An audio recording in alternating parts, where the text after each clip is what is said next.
Hello friend, સ્વાગત છે તમારું રસોઈ વિથ આરવીના કિચનમાં। તો આજે આપણે બનાવીશું સેવૈયાની ખીર। તો સેવૈયાની ખીર બનાવવા માટે મેં સેવૈયા લઈ લીધા છે, ખાંડ, દૂધ, ઘી, ડ્રાય ફ્રૂટ્સ લીધા છે અને કેસરના વાળા લીધા છે। તો આપણે એક પેન લઈ લીધું છે, એમાં 1 ચમચી જેટલું આપણે ઘી નાખીશું, 1 થી 2 ચમચી જેટલું।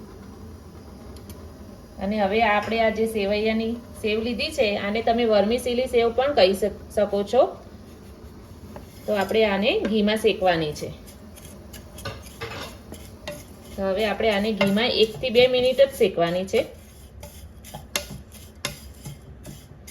સરસ લાલ થઈ જાય પછી આપણે આમાં દૂધ નાખીશું।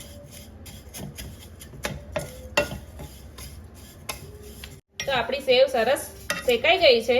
તો હવે આપણે આમાં દૂધ નાખીશું। મેં દૂધ ફૂલ ફેટ દૂધ લીધું છે અહીંયા, જેથી કરીને આપણી ખીર એકદમ ક્રીમી બનશે। હવે બરાબર આપણે દૂધને ઉકળવા દઈશું અને દૂધ ઉકળે પછી જ આપણે અંદર ખાંડ નાખીશું। તો આપણું દૂધ સરસ ઉકળી ગયું છે। હવે તો આપણે એમાં ખાંડ નાખી દઈશું। 1 બાઉલ જેટલી ખાંડ લીધી છે મેં।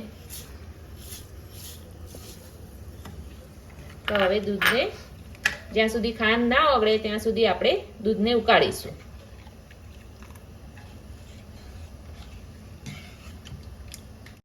તો આપણી ખાંડ ઓગળી ગઈ છે। તો હવે આપણે એમાં થોડા ડ્રાય ફ્રૂટ્સ નાખી દઈશું। કાજુ બદામની કતરણ જે આપણે કરી છે એ નાખી દઈશું। હવે 2 મિનિટ આપણે દૂધને ઉકળવા દઈશું, જેથી કરીને આપણી સેવૈયાની ખીર એકદમ સરસ બની જશે। તો 2 મિનિટ આપણે ઉકળવા દઈએ। સેવૈયાની ખીર સરસ ઉકળી ગઈ છે।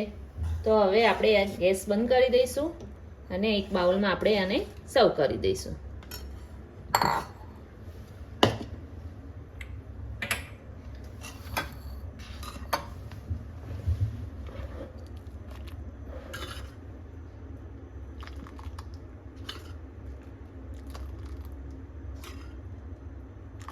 આપણે સેવૈયાની ખીર બાઉલમાં સર્વ કરી દીધી છે। તો એને આપણે કેસરના તાંતણાથી ગાર્નિશ કરીશું। અને તમને જો મારી આ રેસીપી પસંદ આવી હોય તો કોમેન્ટમાં જરૂરથી જણાવજો અને લાઈક, શેર અને સબસ્ક્રાઈબ કરવાનું ભૂલતા નહીં।